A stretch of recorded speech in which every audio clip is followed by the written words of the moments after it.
Hello viewers, welcome to my channel Gyan Knowledge Hub. In this video, we'll discuss the question answers of History chapter class 7th NCERT, Tribes, Nomads and Settled Communities.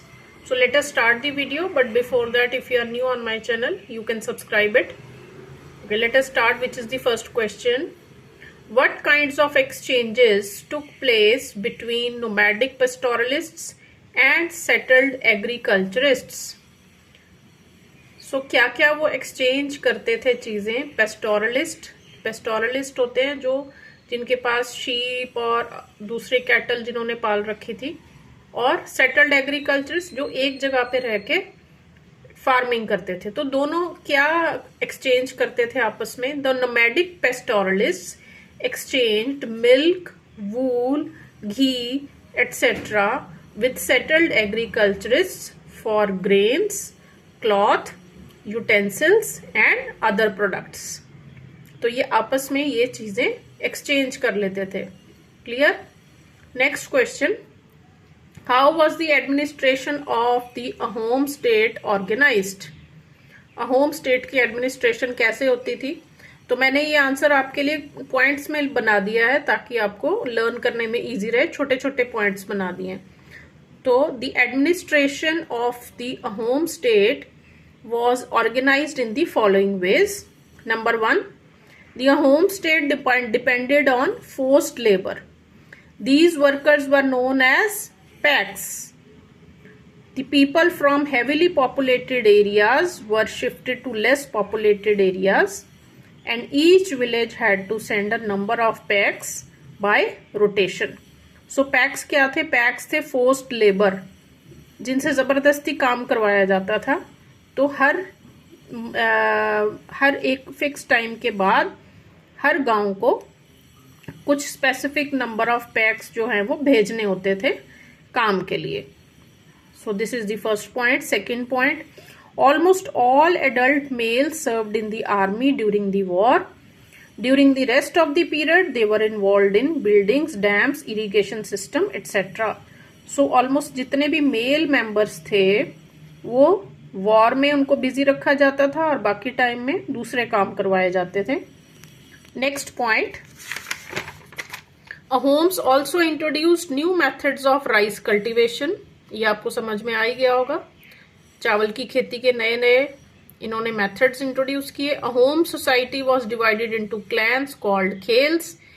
इनको society को clans में divide किया गया था। इन clans को क्या बोलते थे? Khels. There were very few caste of artist. Artist की बहुत कमी थी, तो अगर चाहिए होते थे तो दूसरे किंगडम से मंगवाने पड़ते थे। A khel controlled several villages. The peasants were given land by their village and even the king could not take it away. तो एक खेल के अंदर बहुत सारे विलेजेस आते थे और जो किसान थे उनको लैंड विलेज की तरफ से मिलती थी जो कि किंग भी उनसे वापस नहीं ले सकता था. A home society was very sophisticated with many poets and scholars. और बहुत सारे scholars, educated people और sophisticated poets भी यहाँ पे रहते थे. Next, what changes took place in Varna based society? ये भी मैंने points में बना दिया answer. The following changes took place in Varna based society. The society was divided on the basis of Varnas. The rules were prescribed by Brahmanas. जितने भी इनके वर्णास के रूल्स से ब्राह्मण बनाते थे. Difference between the rich and the poor increased. तो अमीर बहुत अमीर थे और गरीब बहुत ही गरीब. This further divided the society into classes. अमीर और गरीबों के बीच में इतना डिफरेंस था कि अलग अलग क्लासेस बन गई सोसाइटी में. स्मॉलर कास्ट और जातीज एमर्ज्ड विद इन दी वर्णास. और छोटी छोटी जातियां बन गई. Specialized artists like smiths, carpenters and masons were also recognized as separate जातिज by brahmanas.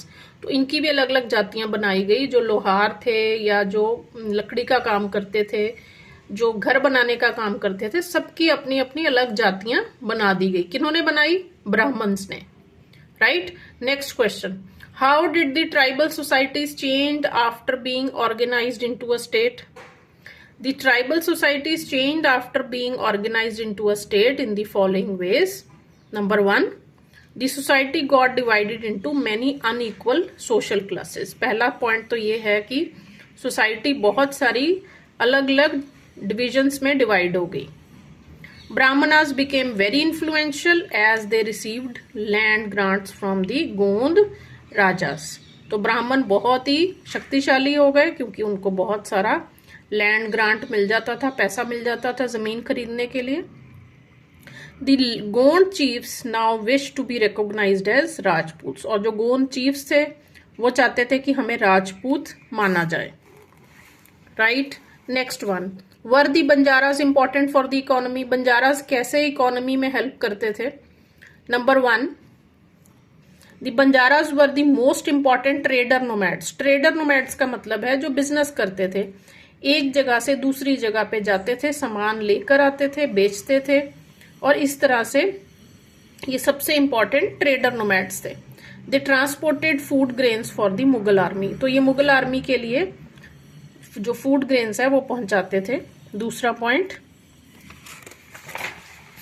Some tribes reared and sold animals such as horses and cattle. कुछ जो ट्राइब्स थी वो क्या करती थी, एनिमल्स को पहले पालती थी फिर उनको बेचती थी, तो ये उनका बिजनेस था।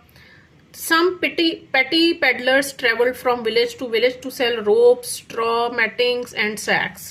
तो कुछ क्या करते थे, पैदल चलते रहते थे, एक जगह से दूसरी जगह पे जाते थे और रस्सियां और मैटिंग्स वगैरह और बोरियां बना के बेचते थे। सम बंजाराज वर ऑल्सो एंटरटेनर्स। और कुछ जो थे बंजाराज जो थे वो एंटरटेनमेंट भी करते थे, अपने तमाशे दिखा के, खेल दिखा के, एक टाउन से दूसरे टाउन में ले जाके। Next, in what ways was the history of the Gonds different from that of Ahoms. Were there any similarities? तो पहले हम डिफरेंसेस देख लेते हैं गोंड्स और अहोम्स के बीच में। पहला डिफरेंस था दे लिव्ड इन गोंडवाना, और ये थे they lived in Brahmaputra valley. Next, they practised shifting cultivation, they did not practice shifting cultivation. Kingdoms were larger, kingdoms were smaller. Kingdoms were divided into gards. Ahoms built a state. Did not use firearms, they used firearms for the first time. ये हो गए इनके differences। और similarities क्या थी? Similarities ये थी कि both were tribal communities, दोनों ही tribal communities के थे, और they had their own empire for a specific period of time. दोनों ने ही एम्पायर बनाया कुछ पीरियड के लिए। So these were the question answers. बाकी के चैप्टर्स भी मैंने ऑलरेडी अपलोड कर रखे हैं, आप प्लेलिस्ट में जाके देख सकते हैं। अगर आपको वीडियो यूजफुल लगा हो तो प्लीज इसको लाइक और शेयर जरूर करें।